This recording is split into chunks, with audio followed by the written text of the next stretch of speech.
So ಈ ಪ್ರಕರಣದಲ್ಲಿ ಇವರು ಸಾಕ್ಷಿಗಳ ಮೇಲೆ ಪ್ರಭಾವ ಬೀರುವಂತಹ ರೀತಿಯಲ್ಲಿ ಕಾಣಿಸ್ತಾ ಇಲ್ಲ. 15, 16, 17 ಆರೋಪಿಗಳು.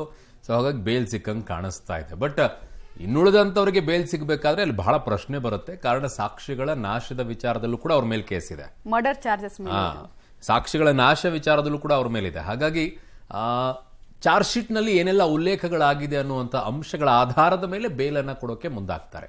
ಇನ್ನುಳಿದಂಥ ಆರೋಪಿಗಳಿಗೆ ಗೊತ್ತಿಲ್ಲ, ಸಿಗಬಹುದು, ಸಿಗ್ಲಿಕ್ಕೂ ಇಲ್ಲ.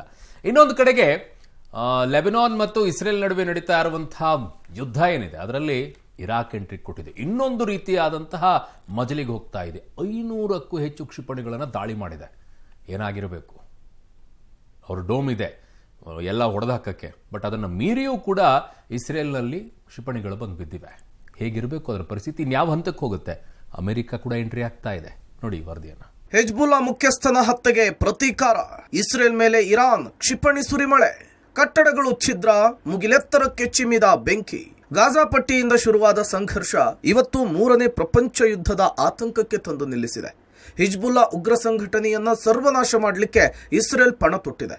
ಹೆಜ್ಬುಲ್ಲಾ ಮುಖ್ಯಸ್ಥನನ್ನ ಹೊಡೆದುರುಳಿಸಿದ ಇಸ್ರೇಲ್ ಮೇಲೆ ಇರಾನ್ ತೊಡೆ ತಟ್ಟಿದೆ. ಒಂದಲ್ಲ ಎರಡಲ್ಲ, ಬರೋಬ್ಬರಿ 100ಕ್ಕೂ ಅಧಿಕ ಕ್ಷಿಪಣಿಗಳನ್ನ ಇಸ್ರೇಲ್ ಮೇಲೆ ಉಡಾಯಿಸುವ ಮೂಲಕ ರಾಕೆಟ್ ಮಳೆಗೈದಿದೆ. 15 ನಿಮಿಷಗಳ ಕಾಲ ನಿರಂತರವಾಗಿ ಮಿಸೈಲ್ಸ್ ಸುರಿಮಳೆಗೈದಿದೆ. ಈ ಮೂಲಕ ಇರಾನ್ ಬಹಿರಂಗವಾಗಿ ಇಸ್ರೇಲ್ಗೆ ಯುದ್ಧಕ್ಕೆ ಆಹ್ವಾನಿಸಿದೆ. ಇಸ್ರೇಲ್ ದಾಳಿ ಮಾಡದ ಹೊರತು ಇನ್ನು ದಾಳಿ ಮಾಡಲ್ಲ ಅಂಥೇಳಿ ಇರಾನ್ ವಿದೇಶಾಂಗ ಸಚಿವ ಅಬ್ಬಾಸ್ ಅರಾಕ್ಚಿ ಮಾಹಿತಿಯನ್ನು ಕೊಟ್ಟಿದ್ದಾರೆ. ಆದರೆ ಇರಾನ್ ದಾಳಿಯನ್ನ ಇಸ್ರೇಲ್ ಐರನ್ ಡೋಮ್ ಸಿಸ್ಟಮ್ ವಿಫಲಗೊಳಿಸಿದೆ. ಹೀಗಾಗಿ ಇಸ್ರೇಲ್ನಲ್ಲಿ ಯಾವುದೇ ಸಾವು ನೋವು ಸಂಭವಿಸಿಲ್ಲ. ಆದರೆ ನೆವಾಟಿಮ್, ಹೆಡ್ಜರೀಮ್ ಮತ್ತು ಟೆಲ್ನೋಫ್ನಲ್ಲಿರುವಂತಹ ಮಿಲಿಟರಿ ನೆಲೆಗೆ ಹಾನಿಯಾಗಿದೆ. ಇದರ ಜೊತೆಗೆ ಬೇಹುಗಾರಿಕಾ ಸಂಸ್ಥೆ ಮೊಸಾದ್ ಪ್ರಧಾನ ಕಚೇರಿಗೂ ಕೂಡ ಧಕ್ಕೆಯಾಗಿರುವ ಬಗ್ಗೆ ವರದಿಯಾಗಿದೆ. ಈ ಮಧ್ಯೆ ಲೆಬನಾನ್ನಲ್ಲಿ ಮತ್ತೆ ಕಾರ್ಯಾಚರಣೆ ಆರಂಭಿಸಿರುವಂತಹ ಇಸ್ರೇಲ್ ಸೇನೆ ಬೈರುತ್ನಲ್ಲಿರುವಂತಹ ಹಿಜ್ಬುಲ್ಲಾ ನೆಲೆಗಳನ್ನ ಉಡೀಸ್ ಮಾಡಿದೆ. ಮಧ್ಯಪ್ರಾಚ್ಯದಲ್ಲಿ 3ನೇ ವಿಶ್ವ ಯುದ್ಧದ ಕಾರ್ಮೋಡ, ಇರಾನ್ ವಿರುದ್ಧ ಜಾಗತಿಕ ಮಟ್ಟದಲ್ಲಿ ಖಂಡನೆ. ಇನ್ನು ಇರಾನ್ ವಿರುದ್ಧ ಜಾಗತಿಕ ಮಟ್ಟದಲ್ಲಿ ತೀವ್ರ ಖಂಡನೆ ವ್ಯಕ್ತವಾಗಿದೆ. ಇರಾನ್ಗೆ ಇಸ್ರೇಲ್ ತಿರುಗೇಟನ್ನು ಕೊಟ್ಟಿದೆ. ಈ ದಾಳಿಗೆ ಸರಿಯಾದ ಬೆಲೆ ತೆತ್ತಬೇಕಾಗುತ್ತೆ ಅಂತ ಹೇಳಿ ಬೆಂಜಮಿನ್ ನೆತನ್ಯಾಹು ಎಚ್ಚರಿಕೆ ಕೊಟ್ಟಿದ್ದಾರೆ. ಇಸ್ರೇಲ್ ಮೇಲಿನ ದಾಳಿಯನ್ನ America, Britain, France, Japan, Australia ಸೇರಿ ಹಲವು ದೇಶಗಳು ಖಂಡಿಸಿವೆ.